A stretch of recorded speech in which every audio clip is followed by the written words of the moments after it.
이 새벽 우리에게 주신 하나님 말씀은 요한계시록 10장 1절에서 11절입니다. 요한계시록 10장 1절에서 11절입니다. 우리 하나님의 말씀을 다 함께 받들어 읽겠습니다. 내가 또 보니 힘센 다른 천사가 구름을 입고 하늘에서 내려오는데 그 머리 위에는 무지개가 있고 그 얼굴은 해 같고 그 발은 불기둥 같으며 그 손에는 펴놓인 작은 두루마리를 들고 그 오른발은 바다를 밟고 왼발은 땅을 밟고 사자가 부르짖는 것 같이 큰 소리로 외치니 그가 외칠 때에 일곱 우레가 그 소리를 내어 말하더라. 일곱 우레가 말을 할 때에 내가 기록하려고 하다가 곧 들으니 하늘에서 소리가 나서 말하기를 일곱 우레가 말한 것을 인봉하고 기록하지 말라 하더라. 내가 본 바 바다와 땅을 밟고 서 있는 천사가 하늘을 향하여 오른손을 들고 세세토록 살아계시니 곧 하늘과 그 가운데에 있는 물건이며 땅과 그 가운데에 있는 물건이며 바다와 그 가운데에 있는 물건을 창조하신 이를 가리켜 맹세하여 이르되 지체하지 아니하리니 일곱째 천사가 소리내는 날 그의 나팔을 불려고 할 때에 하나님이 그의 종 선지자들에게 전하신 복음과 같이 하나님의 그 비밀이 이루어지리라 하더라. 하늘에서 나서 내게 들리던 음성이 또 내게 말하여 이르되 내가 가서 바다와 땅을 밟고 서 있는 천사의 손에 펴 놓인 두루마리를 가지라 하기로 내가 천사에게 나아가 작은 두루마리를 달라 한즉 천사가 이르되 갖다 먹어버리라. 내 배에는 쓰나 내 입에는 꿀같이 달리라 하거늘 내가 천사의 손에서 작은 두루마리를 갖다 먹어버리니 내 입에는 꿀같이 다나 먹은 후에 내 배에서는 쓰게 되더라. 그가 내게 말하기를 내가 많은 백성과 나라와 방언과 임금에게 다시 예언하여라 하리라. 아멘. 교회는 항상 말씀 이야기합니다. 왜냐하면 이 세상이 깨어진 세상이기 때문에 그렇습니다. 그런데 우리는 무엇을 가지고 깨어진 세상이다라고 이야기합니까? 뭐 폭력이 난무하고 뭐 살인, 뭐 강도 이런 일들 때문에 세상이 깨어졌다라고도 말하지만 사실은 사람들의 생각이 왜곡되어 있기 때문에 그렇습니다. 그런데 그 왜곡을 사람들이 다들 나뿐만 아니라 저 사람도 그렇게 하면 이걸 왜곡됐다고 생각하지 않아요. 우리의 기준은 사람들이 어떻게 하느냐 이것입니다. 우리는 그걸 문화라고 이야기하죠. 그런데 그런 문화가 틀렸다, 그게 아니다라고 가르쳐 줄 수 있는 이 세상의 유일한 근거가 하나님의 말씀입니다. 오죽했으면 이 시대는 이제 상대성, 옳고 그름을 이야기하지 않고 진리의 절대성, 뭐 영원한 진리는 없다 이런 말 너무나 쉽게 합니다. 영원한 진리가 없으니 결국 자기 마음대로 해라 이렇게 됩니다. 이런 세상적인 진리, 세상의 진리죠. 그것을 뒤집고 절대적 기준을 제시하는 것은 성경입니다. 이 땅을 창조하신 하나님께서 뭐라고 말씀하시는지 우리는 그 뜻을 찾아가는 것입니다. 그래서 교회는 그렇게 말씀을 강조합니다. 말씀. 오늘 본문도 그 말씀에 대한 이야기를 하고 있는 것입니다. 요한계시록의 구조를 생각해 보면 처음에 교회를 신원하시기 위해서 예수 그리스도 어린 양께서 일곱 인으로 봉인된 두루마리의 인을 하나씩 떼시면서 이 땅에 재앙이 떨어졌습니다. 그 여섯 번째 재앙까지 보여주고 난 다음에 일곱 번째 사이에 잠깐 막간이 있습니다. 그때 나타난 게 누굽니까? 누가 이 모든 재앙을 견디어낼 수 있겠느냐?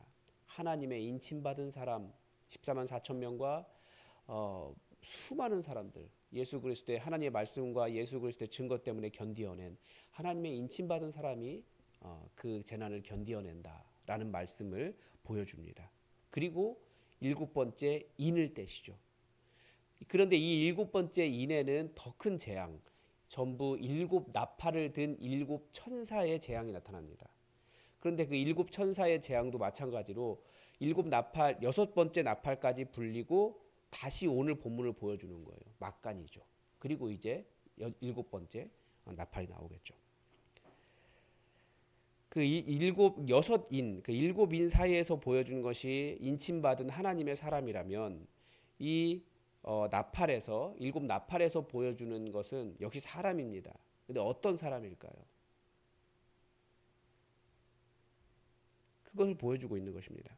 그래서 오늘 본문에 보면 첫 번째 힘센 천사가 나옵니다. 1절과 2절에 보니까 힘센 다른 천사가 있는데 구름을 입고 있어요. 하늘에서 내려옵니다. 그 머리 위에 무지개가 있고 그 얼굴은 해 같고 그 발은 불기둥 같으며 그런데 이 사람의 특징이 뭐냐면 이 천사의 특징이 뭐냐면 한 손에 작은 두루마리를 들고 있습니다.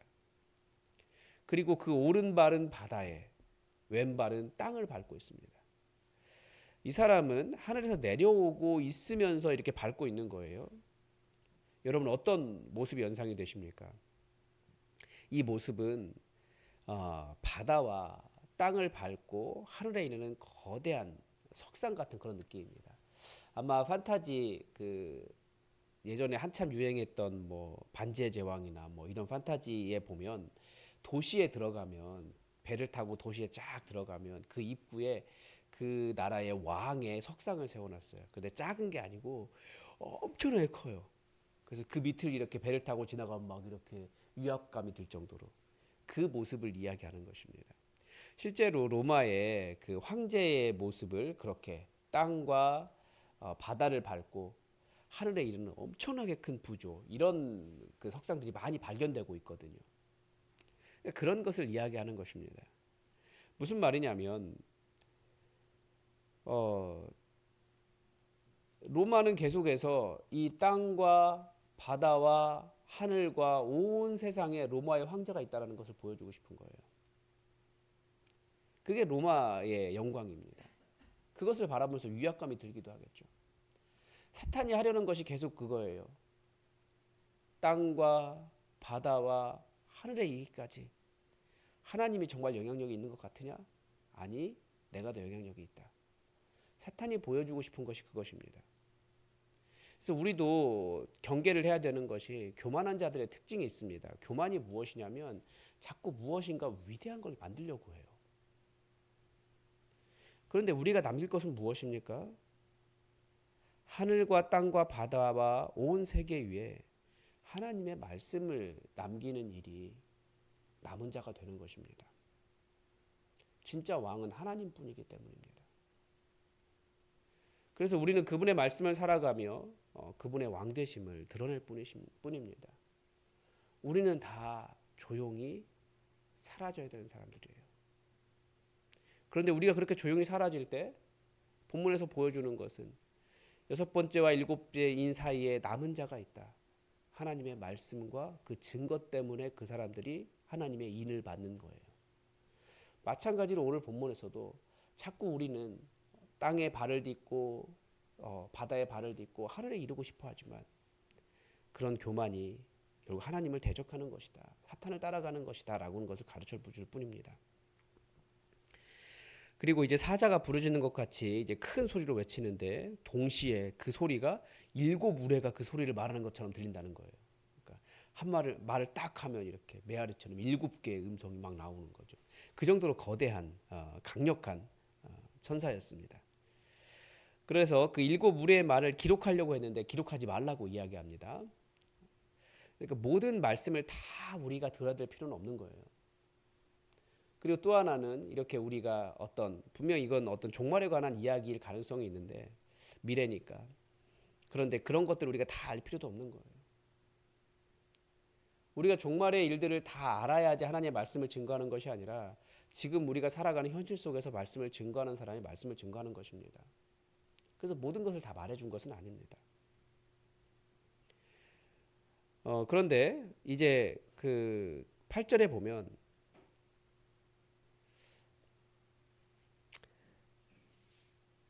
하늘에서 내게 들리던 그 음성이 다시 말하는데 내가 가서 바다와 땅을 밟고 서 있는 천사의 손에 펴놓인 두루마리를 가지라 라고 했는데 그래서 그 두루마리를 달라고 했는데 천사가 이번에 갖다 먹으라라고 한 거예요. 내 배에는 쓰나 내 입에는 꿀같이 달리라 이렇게 말했습니다. 그러니까 말씀이 입에는 달지만 배에는 쓴 것이라는 거죠.